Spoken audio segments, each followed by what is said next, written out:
Hello बच्चा लोग, सभी का हाल समाचार सब ठीक ठाक है। तो चलो, वेलकम है हमारे यूट्यूब चैनल पे तुम्हारा।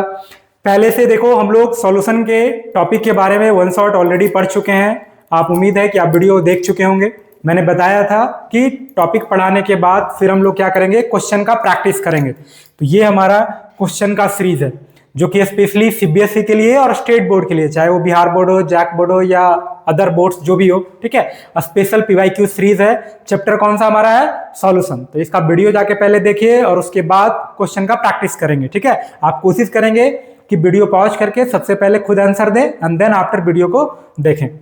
तो चलिए हम लोग बढ़ते हैं, क्योंकि अब देखो इसमें इस बार जो क्वेश्चन आने वाला है ये अलग अलग तरह का पैटर्न चेंज हो रहा है। जैसे मान लो अभी तक ऑब्जेक्टिव क्वेश्चन आ रहा था, फिर बीच में असर्शन रीजन आया, केस बेस आया। इस बार मार्केट में कुछ नया है, कॉम्पिटेंसी बेस्ड क्वेश्चन, ठीक है।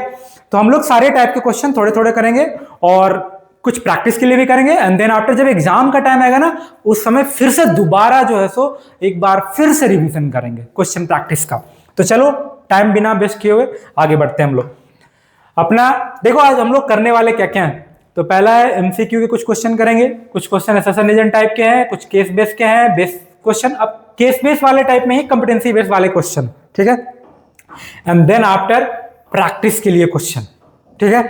ये भी आपको करना है घर जाकर, मतलब इन द सेंस पढ़ने के बाद जो है सो दोबारा आपको इसमें क्या करना है, बनाना है, घर में प्रैक्टिस करना है खुद से। तो चलो हम लोग शुरुआत करते हैं। अब चैप्टर का रिकैप देखो, चैप्टर हम लोग क्या क्या पढ़े थे। अपना चैप्टर था सॉल्यूशन। अपना चैप्टर क्या था? सॉल्यूशन। तो सॉल्यूशन के बारे में हम लोग क्या क्या पढ़े, एक शॉर्ट में रिकैप लेते हैं, ठीक है। रिकैप में क्या क्या था? तो सबसे पहले एक पढ़े थे P equal to KH into x, याद है, हेनरी कांस्टेंट वाला। रॉल्स लॉ में पढ़े थे PT इजिकल टू क्या, P not A XA plus P not B XB, ऐसा कुछ पढ़े थे, याद आ रहा है कुछ ऐसा?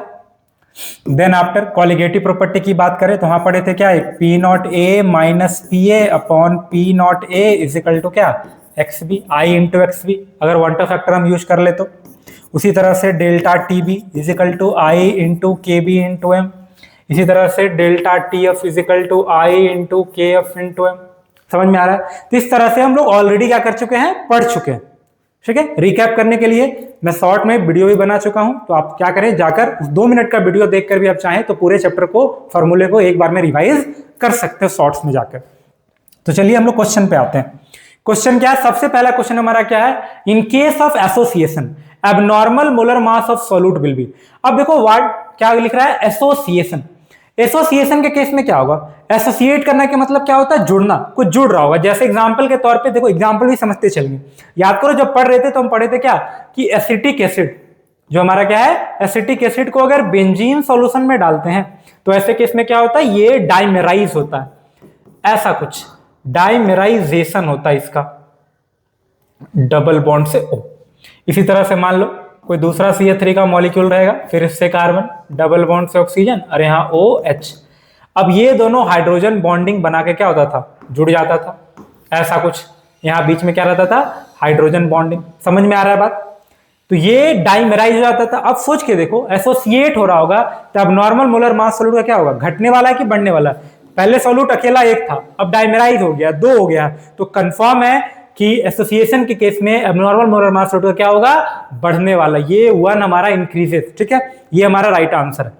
नेक्स्ट आगे चलते हैं। दूसरा क्वेश्चन क्या है, unripe mango placed in a concentrated salt solution to prepare pickle shrivels because. अब किसी अनराइप मैंगो को अचार बनाने के लिए, पिकल्स बनाने के लिए हम लोग क्या करते हैं, जनरली मम्मी लोग कंसंट्रेटेड सॉल्ट सॉल्यूशन में डाल देती है इसको। अब ऐसा, अब क्या होता है इसके कारण, क्यों वो सिकुड़ जाता है? सिंपली देख लो, it loses water due to reverse osmosis.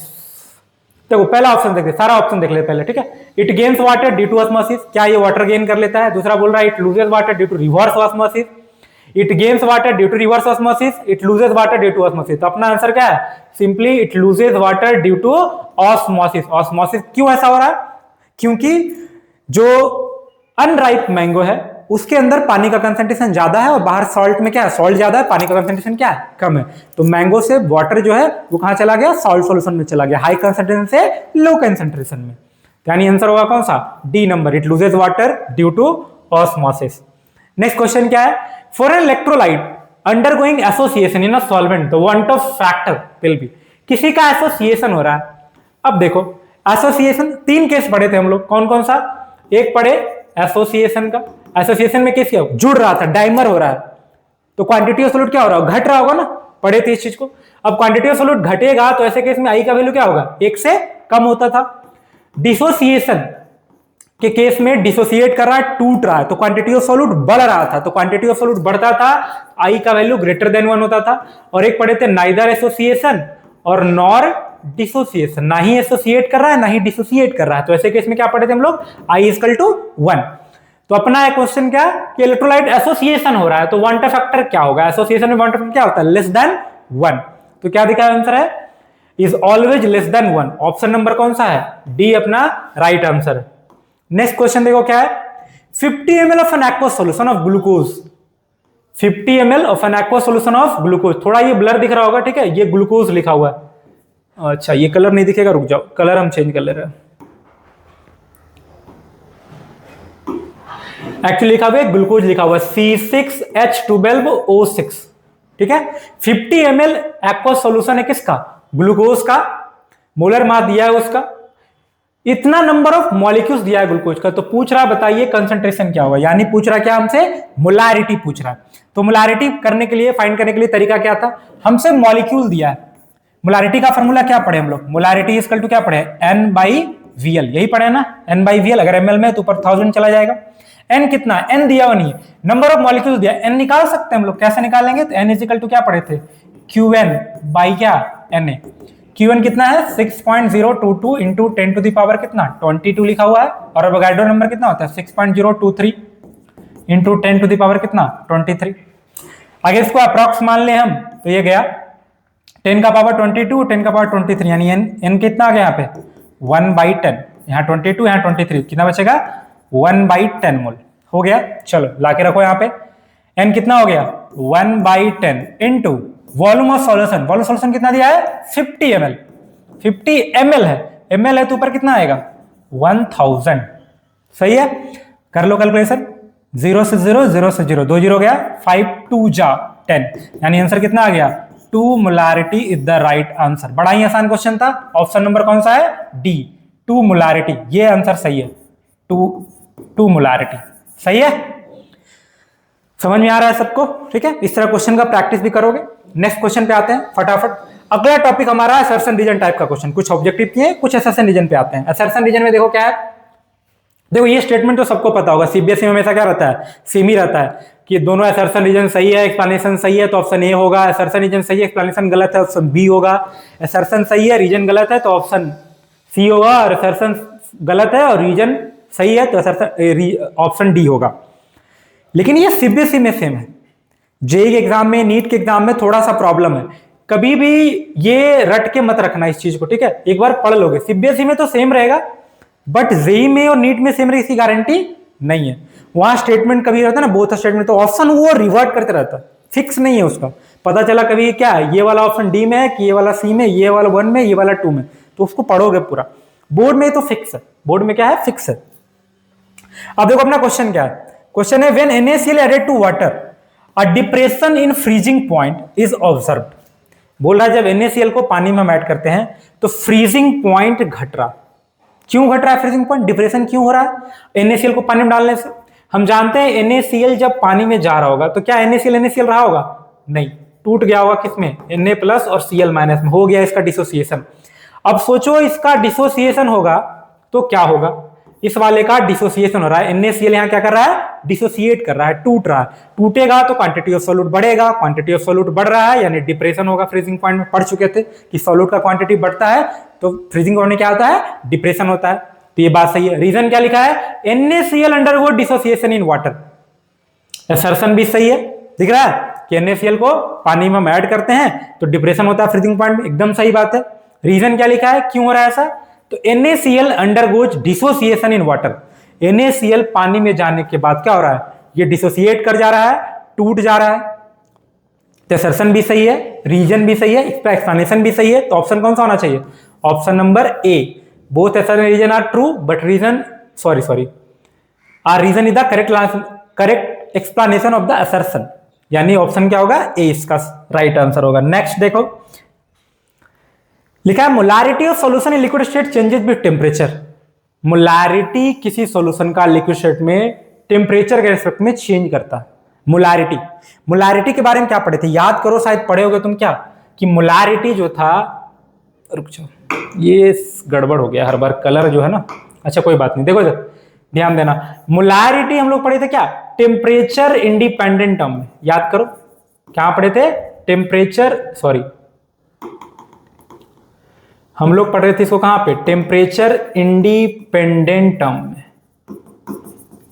Molarity हमारा क्या था, टेम्परेचर इंडिपेंडेंट टर्म था, क्योंकि यहां पे मोलारिटी में क्या था, N/VL, याद करो जब VL रहेगा दो तरह का, टेम्परेचर डिपेंडेंट टर्म ये था, सॉरी, ठीक है, टेम्परेचर डिपेंडेंट टर्म ये है, इंडिपेंडेंट नहीं, सॉरी, हम लोग क्या पढ़े थे, टेम्परेचर डिपेंडेंट टर्म। याद करो हम लोग क्या पढ़े थे कि टेम्परेचर डिपेंडेंट टर्म जो होता है उसमें हमेशा क्या दिखता था हम लोग को, वॉल्यूम दिखता था, सही है, और इंडिपेंडेंट वाले में क्या होता था, वॉल्यूम नहीं दिख रहा था। मोलारिटी में वॉल्यूम दिख रहा है, मतलब क्या होगा, ये डिपेंडेंट टर्म होगा। अब मोलारिटी डिपेंडेंट, यानी molarity of solution in liquid state changes with temperature, yes सही है ये बात, ठीक है, यहां इस पे डिपेंड करता है। नेक्स्ट लिखा है the volume of solution changes with change in temperature. अगर टेम्परेचर का सॉल्यूशन का वॉल्यूम जो है ना वो चेंज हो जाएगा, कब, अगर हम टेम्परेचर चेंज करेंगे तब। ये भी सही आंसर है, यानी असर्शन भी सही, रीजन भी सही, एक्सप्लेनेशन भी सही, तो इसका भी ऑप्शन कौन सा होने वाला है, ए इज द राइट आंसर। इसका भी आंसर कौन सा है, ए। चलो नेक्स्ट क्वेश्चन पे आते हैं। नेक्स्ट क्वेश्चन तो लग रहा है नहीं, ये थोड़ा दूसरा है, क्या है देखो, molarity of a solution changes with temperature. किसी भी सॉल्यूशन का मोलारिटी चेंज होता है टेम्परेचर रिस्पेक्ट में, ये बात क्या है, सही है।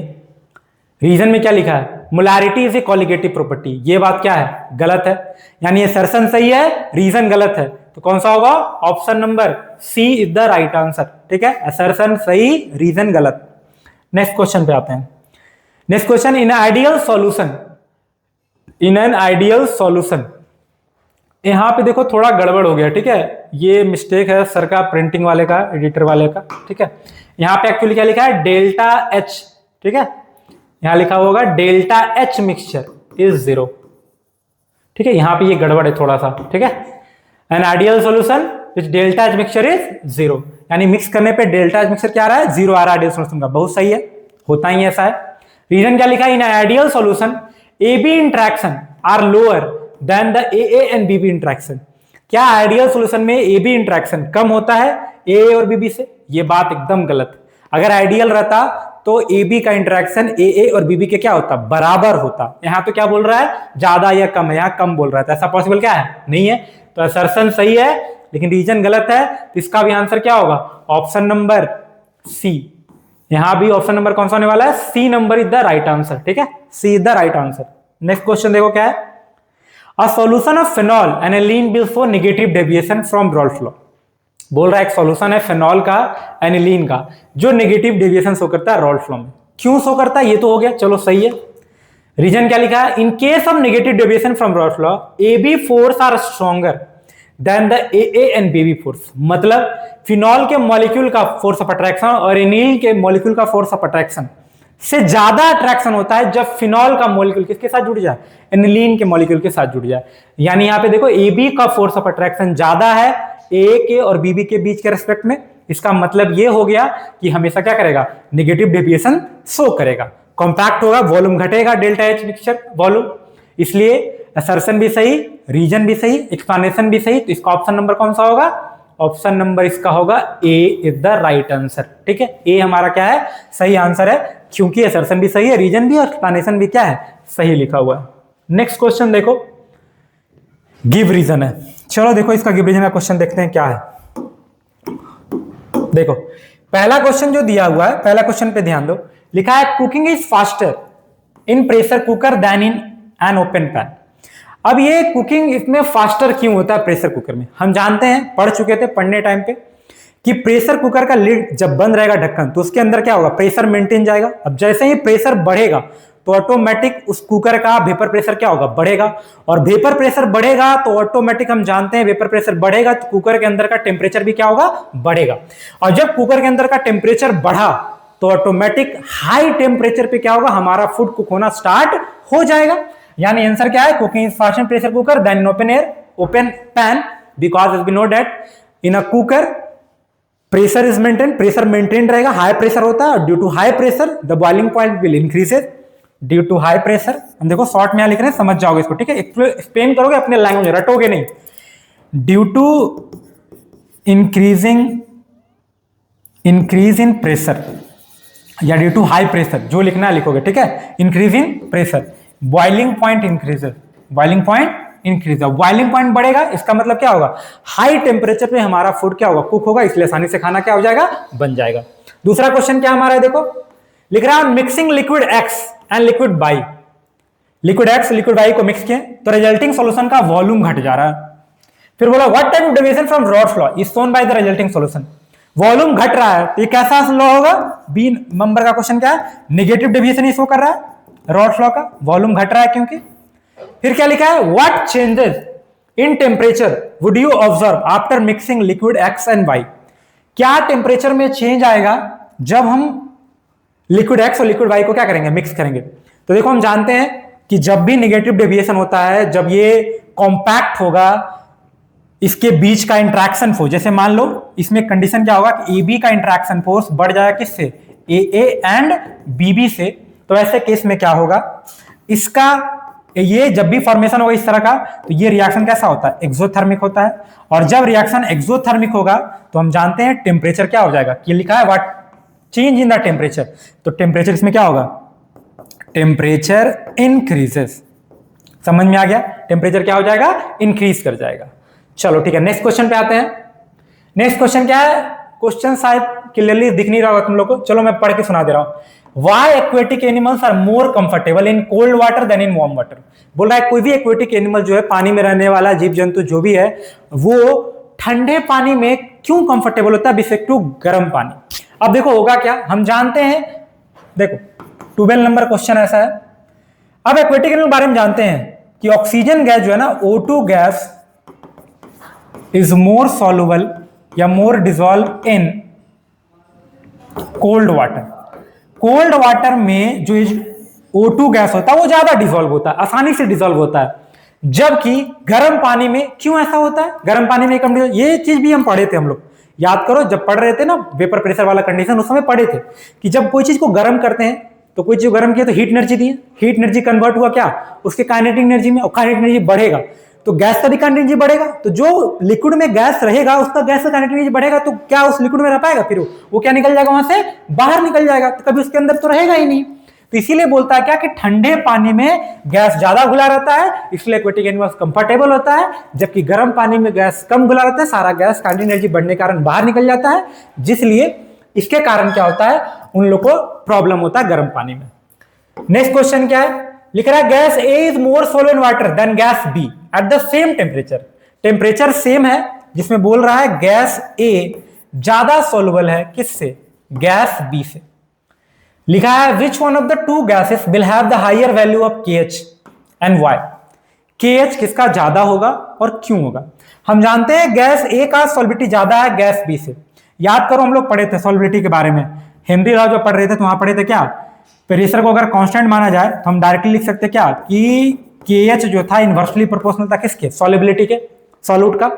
अब इनवर्सली प्रोपोर्शनल है, सोचो अगर किसी का सॉल्युबिलिटी ज्यादा है तो KH क्या होगा, कम होगा, इसका मतलब गैस ए का सॉल्युबिलिटी ज्यादा है, मतलब KH इस वाले का ज्यादा, इस वाले का KH क्या कम होगा, इसका KH ज्यादा होगा गैस बी का, क्योंकि इसका सॉल्युबिलिटी क्या है, कम है, इनवर्सली प्रोपोर्शनल होता है, जिसका सॉल्युबिलिटी ज्यादा उसका KH क्या कम, और जिसका सॉल्युबिलिटी कम इसका KH क्या होगा, ज्यादा होगा। यानी ये वैल्यू क्या होगा, किसका ज्यादा वैल्यू होगा, KH का वैल्यू, गैस बी का KH क्या होगा, ज्यादा होगा। क्यों ज्यादा होगा, क्योंकि as we know that solubility is inversely proportional to Henry constant at constant pressure। Clear हो गया, समझ में आ गया। चलो नेक्स्ट क्वेश्चन क्या तरफ बढ़ते हैं। नेक्स्ट क्वेश्चन हमारा क्या है, अ सॉल्यूशन ऑफ ग्लूकोज, एक ग्लूकोज का सॉल्यूशन दिया हुआ है जिसमें मोलर मास दिया है water, has a boiling point solution का बॉइलिंग पॉइंट दिया हुआ है, calculate the freezing point of same solution. अगर मोलर कांस्टेंट Kf और Kb दिया हुआ है तो पूछ रहा है बताइए उसका क्या बताना है, फ्रीजिंग पॉइंट बताना है सेम सॉल्यूशन का। चलो देखो कैसे बनाएंगे इस चीज को, समझना इस चीज को। सॉल्यूशन का बॉइलिंग पॉइंट दिया है, तो सॉल्यूशन का बॉइलिंग पॉइंट का मतलब क्या है, एक सेकंड कुछ, ये दे दिया क्या हमारा Tb, कितना दिया हुआ है 100.20 डिग्री सेल्सियस, सही है, यही दिया हुआ है।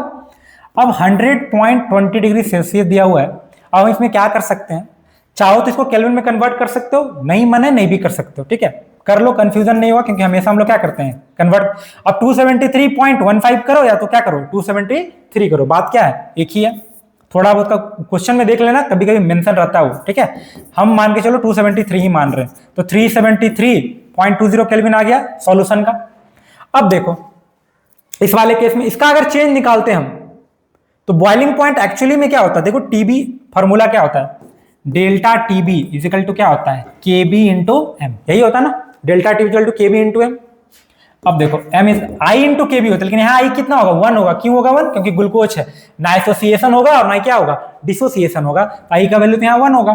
तो एम इजिकल टू क्या आने वाला है डेल्टा टीबी अपॉन क्या केबी, केबी गिवन है डेल्टा टीबी चाहिए, तो डेल्टा टीबी के लिए फॉर्मूला क्या पढ़े हो तुम, याद करो, TB minus T not be, TB कितना आ गया 373.20 minus T not be, pure water का बॉइलिंग पॉइंट कितना 373 माइनस करो कितना आएगा 20 केल्विन, सॉरी 0.20 केल्विन, ठीक है 0.20 केल्विन, अगले के रख लो 0.20 केल्विन अपॉन केबी का वैल्यू कितना दिया है केबी केबी केबी, यहां देखो 0.512, ये क्या आ गया मोलैलिटी। अब देखो इस सॉल्यूट के लिए मोलैलिटी यही था, तो उसके लिए भी क्या रहेगा सेम ही रहेगा। अब देखो इसमें हो जाएगा अपना सॉल्यूशन बन जाएगा, कैसे करेंगे, अब इसके लिए हमको क्या निकालने बोल रहा था फ्रीजिंग पॉइंट, यानी इस बार निकालना है क्या, पहले तो फिर से वापस क्या निकालना पड़ेगा तुमको डेल्टा टीएफ, तो क्या होगा केएफ इंटू एम, केएफ कितना दिया हुआ देखो ध्यान से 1.86 इंटू मोलालिटी कितना निकाल के लाओ, डायरेक्ट पुट कर लो इसको 0.20 अपॉन कितना 0.512, ये क्या आ गया हमारा डेल्टा टीएफ। लेकिन हमसे डेल्टा टीएफ नहीं पूछ रहा, हमसे क्या पूछ रहा है फ्रीजिंग पॉइंट पूछ रहा है, तो पहले तो इसको कैलकुलेट कर लेंगे। तो चलो कैलकुलेट करने के लिए हम लोग क्या करते हैं, आसान सा काम है, हम लोग ले लेते हैं कैलकुलेटर, ठीक है, इजीली इसको कैलकुलेट कर लेंगे, ठीक है, ज़्यादा समय वेस्ट नहीं होगा, क्योंकि हम लोग के पास समय कम है, ज़्यादा क्वेश्चन करना है। 1.86 इंटू 0.2, सही है 0.20 या 0.2 बोलो, इजिकल टू डिवाइडेड बाई 0.512, यानी आंसर आ रहा है यहां से क्या डेल्टा टीएफ 0.726 है, इसको मान ले रहे हैं कितना 0.73 केल्विन, सही है, इसमें कोई डाउट किसी को। अब देखो ये आ गया क्या हमारा डेल्टा टीएफ, हमसे पूछ रहा है टीएफ, तो डेल्टा टीएफ इजिकल टू क्या पढ़े थे फॉर्मूला हम लोग, डेल्टा टीएफ इजिकल टू पढ़ते थे क्या, देखो इस वाले में समझना है यहाँ पे, ठीक है, देखो यहां पे समझना, डेल्टा टीबी में क्या था टीबी सॉल्यूशन का ज्यादा होता था प्योर का कम, यहां उल्टा होता था, यहां freezing point T not F minus क्या होता था टीएफ, हमको टीएफ चाहिए, तो टीएफ इक्वल टू क्या हो जाएगा टी नॉट एफ माइनस क्या डेल्टा टीएफ, सही है, इसमें कोई डाउट। अब देखो टी नॉट एफ कितना होगा भाई, तो टी नॉट एफ के बारे में पता है, फ्रीजिंग पॉइंट पाने का कितना मान के चलते हैं 0 डिग्री सेल्सियस, 0 डिग्री सेल्सियस मतलब केल्विन में लिखोगे क्या लिखोगे तुम 273, ठीक है, 0.15 लिखना है लिखो, नहीं लिखना है नहीं लिखो, माइनस कितना 0.73 केल्विन, इसको माइनस कर लेंगे कितना आएगा, यहाँ 3 है तो 7 और यहाँ 9 2.272, यानी 272.27 kelvin is the right answer, ये हमारा क्या है सही आंसर है 272.27 केल्विन। समझ में आ गया, बड़ा आसान क्वेश्चन ये है। चलो नेक्स्ट क्वेश्चन की तरफ बढ़ते हैं हम लोग। नेक्स्ट क्वेश्चन क्या हमारा है, लिख रहा है define colligative property and which colligative property is preferred for the molar mass determination of macro molecules, not for micro, macro. Colligative property है क्या भाई, तो कॉलिगेटिव प्रॉपर्टी के लिए ज्यादा दिमाग नहीं लगाना, हम बताए थे क्या पढ़ाने टाइम भी कि कोलिगेटिव प्रॉपर्टी क्या होता है, होमोजेनियस सॉल्यूशन के लिए डिफाइन होता है, ठीक है, which only depends on the quantity of solute, quantity of solute के क्वांटिटी पे कोलिगेटिव प्रॉपर्टी क्या करता है, डिपेंड करता है। तो इसमें कोई बहुत बड़ी बात है नहीं, ठीक है। फिर लिखा है which colligative property preferred for the molar mass determination of macromolecules. हम जानते हैं ये किसके लिए होता है, ऑस्मोटिक प्रेशर के लिए। किसके लिए, ऑस्मोटिक प्रेशर के लिए। क्यों होता है, क्योंकि इसका वैल्यू जो होता है ना एक्यूरेट होता है, ठीक है। ये क्यों करते हैं हम लोग, because it's value is accurate even in a very dilute solution. अगर कोई बहुत ज्यादा डाइल्यूट सॉल्यूशन भी लेंगे तब भी इसका ऑस्मोटिक प्रेशर के केस में जो है सो मोलर मास का डिटरमिनेशन क्या होगा, एकदम सही होगा, सटीक होगा, एक्यूरेट होगा। इसीलिए हम लोग क्या करते हैं, ऑस्मोटिक प्रेशर लेते हैं कोलिगेटिव प्रॉपर्टी में, ताकि हम क्या कर सके, मोलर मास डिटरमिनेशन कर सके किसी मैक्रो मॉलिक्यूल्स का। तो चलिए हम लोग नेक्स्ट क्वेश्चन पे आते हैं। समझ में आ रहा है सभी को? देखो मैं कुछ क्वेश्चन करा रहा हूं, बाकी क्वेश्चन क्या करना है, आपको भी कुछ क्वेश्चन प्रैक्टिस करना है, फटाफट हम लोग करेंगे। नेक्स्ट क्वेश्चन क्या है, why are equimolar solution of sodium chloride and glucose not isotonic. Sodium chloride और ग्लूकोज का आइसोटोनिक सॉल्यूशन नहीं है, बड़ा आसान सा है। देखो इसमें दिमाग ज्यादा नहीं लगाना। सोडियम क्लोराइड के बारे में जानते हैं कि पानी में जाएगा तो क्या होगा, ये टूटेगा, Na+ और Cl-, यानी क्वांटिटी ऑफ सॉल्यूट क्या हो रहा है, बढ़ रहा है। और क्वांटिटी ऑफ सॉल्यूट बढ़ेगा तो कोलिगेटिव प्रॉपर्टी भी क्या होगा, बढ़ेगा। हो गया ना गड़बड़, क्वांटिटी ऑफ सॉल्यूट। लेकिन ग्लूकोज वाले केस में क्या होगा भाई, अगर ग्लूकोज गया है C6H12O6, क्या ये पानी में जाकर टूट रहा है, डिसोसिएट कर रहा है, नहीं, नाइदर एसोसिएशन नॉट डिसोसिएशन। आई का वैल्यू कितना होगा, 1 होगा। और जब आई का वैल्यू 1 होता है तो कोई प्रॉब्लम ही नहीं, कोलिगेटिव प्रॉपर्टी को चेंज आएगा क्या, नहीं चेंज आने वाला है। इसलिए इन दोनों का इक्विमोलर सॉल्यूशन तो रहेगा, लेकिन आइसोटोनिक वो नहीं होगा, क्योंकि ये डिसोसिएट करेगा, क्वांटिटी बढ़ जाएगा, जबकि ग्लूकोज का नहीं बढ़ेगा। नेक्स्ट क्वेश्चन पे आते हैं। नेक्स्ट क्वेश्चन है हमारा केस बेस्ड क्वेश्चन है, दूसरे टाइप का क्वेश्चन। चलो देखो क्या है।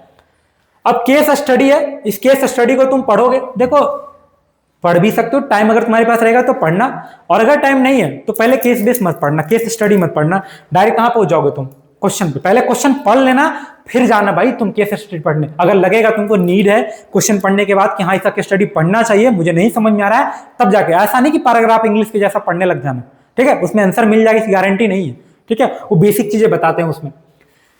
पहले क्वेश्चन पढ़ोगे, नहीं मिलेगा तब जाओगे उसको पढ़ने के लिए। लिखा है solubility curve of Na2SO4, solubility curve दिया है Na2SO4 का। अब यहां पे देखो क्या है, पहले ये सॉल्युबिलिटी कर्व टेम्परेचर के एस्पेक्ट में देखो क्या है, यहां पे इस तरह से कर्व बना है, फिर यहां पे आके कांस्टेंट हुआ 34 पे, फिर इस तरह का कर्व बना है। तो इसमें क्या होगा, देखो हम जान रहे हैं solubility process is exothermic till 34 degree Celsius. जो Na2SO4 का सॉल्युबिलिटी है वो क्या हो रहा है, एक्सोथर्मिक है कहां तक, टिल 34 तक, and then after endothermic after 34 degree Celsius, यानी ऑप्शन नंबर कौन सा है, बी। अब इसके लिए केस बेस पढ़ने का कोई जरूरत नहीं है। फिर लिखा है CuSO4 into 5H2O is a. अब ये CuSO4 5H2O क्या है, तो कैसा है, सॉल्यूशन है किसी सॉलिड का लिक्विड में, किसी लिक्विड का सॉलिड में, कोई सॉल्ट है। लिखा है coordination compound of copper with water molecules at the ligand. D is the right answer, D हमारा क्या है, सही आंसर है कि कोऑर्डिनेशन कंपाउंड है कॉपर का, जो कि वाटर मॉलिक्यूल्स वहां पे क्या है, एज अ लिगेंड जुटा हुआ है। नेक्स्ट क्वेश्चन पे आते हैं। नेक्स्ट क्वेश्चन क्या है, the molality of sulphuric acid solution in which mole fraction of water is 0.85। Water का मोल फ्रैक्शन दिया हुआ है, चलो देखो इधर बना लेते इसको फटाफट। वाटर का मोल फ्रैक्शन दिया हुआ है, कितना दिया हुआ है जी, 0.85। तो सल्फ्यूरिक एसिड का मोल फ्रैक्शन कितना हो जाएगा, 0.15, ठीक है, 0.15। अब देखो 0.15 इसका होगा तो क्या होगा, मोल फ्रैक्शन दिया हुआ है, मोलालिटी निकालना है। तो मोलालिटी ऑफ H2SO4 का डायरेक्ट एक फॉर्मूला बताया था रिलेशन वाला, याद करो क्या बताया था मैंने, mole fraction of solute into 1000 upon 1 minus mole fraction of solute into molar mass of solvent. याद करो मोल फ्रैक्शन सॉल्यूट का कितना दिया हुआ है, 0.15 इंटू 1000 अपॉन 1 माइनस 0.15, 1 माइनस 0.15 कितना आने वाला है, 0.85 इंटू मोलर मास किसका, सॉल्वेंट का। सॉल्वेंट कौन है, पानी, बोले तो कितना, 18 सही है। बस इसको कैलकुलेट करना है आपको, चलो फटाफट कैलकुलेट करते हैं। कैलकुलेटर कहां गया जी मेरा, ठीक है, चलो देखो तो क्या होगा, 0.15 इंटू 1000 आ गया कितना देखो 150 डिवाइडेड बाई 0.85 इंटू कितना 18, तो आ गया कितना 9.8 आंसर इज द राइट। देखो यहां पे 9.80 is the right answer, molality. चलो नेक्स्ट क्वेश्चन पे आते हैं। Maximum amount of solid solute that can be dissolve in a specified amount of a given liquid solvent does not depend upon. क्या बोल रहा है समझो ध्यान से। Maximum amount of solid solute that can be dissolve in a specified amount of a given liquid solvent does not depend upon. किस चीज पे डिपेंड नहीं करता है किसी सॉलिड सोल्यूट का लिक्विड सॉल्वेंट में? पहला बोला टेम्परेचर, डिपेंड करता है, जरूर करता है, क्यों नहीं करेगा, डिपेंड करेगा। दूसरा बोल रहा है प्रेशर, क्या प्रेशर पे डिपेंड करता है? नेचर ऑफ सॉल्यूट है। और तीसरा क्या है डी, इसमें कंडीशन क्या लिखा है? इसमें किसी एक ऑप्शन होगा, ठीक है। Maximum amount of solid solute that can be dissolve in a specified amount of given liquid does not depend upon, किसमें डिपेंड नहीं करता, ये इसका क्वेश्चन है, ठीक है। देखो टेम्परेचर पे डिपेंड कर रहा है, नेचर ऑफ सॉल्वेंट पे क्या कर रहा है, डिपेंड कर रहा है, नेचर ऑफ सॉल्वेंट पे डिपेंड कर रहा है, प्रेशर पे डिपेंड क्या करता है, सॉलिड का नहीं करता, गैस का करता। अगर गैस का किसी सॉलिडिटी होता तो क्या करता, उस चीज पे वो डिपेंड करता। तो चलो नेक्स्ट क्वेश्चन पे आ रहे हैं अब इसके बाद। फिर यहां देखो क्वेश्चन, ये अल्फा और बीटा जैसा कुछ दिख रहा है, एसोसिएशन और डिसोसिएशन के लिए वैल्यू वाला दिख रहा है। अब एक्चुअली में क्वेश्चन क्या ये देख लेते हैं, ठीक है। पहला लिखा है what is common in all the 4 colligative property, ठीक है। 4 कॉलिगेटिव प्रॉपर्टी जो हम लोग पढ़ रहे हैं उसमें क्या कॉमन है, इसके बारे में हम लोग को क्या करना है, जानना है। देखो अपना क्वेश्चन क्या था, what is common in all the 4 colligative property. All 4 colligative property में क्या कॉमन होता है, हम जानते हैं जितना भी कॉलिगेटिव प्रॉपर्टी है सब किस पे डिपेंड करता है, क्वांटिटी ऑफ सॉल्यूट पे। ये सब किस पे डिपेंड करता है, यहां पे देखो लिख रहा हूं, क्वांटिटी ऑफ सॉल्यूट पे डिपेंड करता है, ना ही नेचर ऑफ सॉल्वेंट पे डिपेंड करता है, ना ही नेचर ऑफ सॉल्यूट पे डिपेंड करता है। सर किस पे डिपेंड करता है, क्वांटिटी ऑफ सॉल्यूट पे डिपेंड करता है। नेक्स्ट क्वेश्चन क्या है, what is the expected value want Hoff factor when it is completely dissociate in water. देखो एक कोऑर्डिनेशन कंपाउंड, याद करो कोऑर्डिनेशन कंपाउंड में पढ़े थे, ये जो ब्रैकेट के अंदर है ये हमारा क्या कोऑर्डिनेशन स्फीयर है, तो जानते थे K4, पोटेशियम का 4 एटम है, तो यहां क्या टूटेगा, ये 4K प्लस FeCN6 4 माइनस, यानी इस तरह का। ये तो कभी डिसोसिएट करेगा क्या, नहीं करेगा, फिर तो कोऑर्डिनेशन कंपाउंड ही नहीं होगा।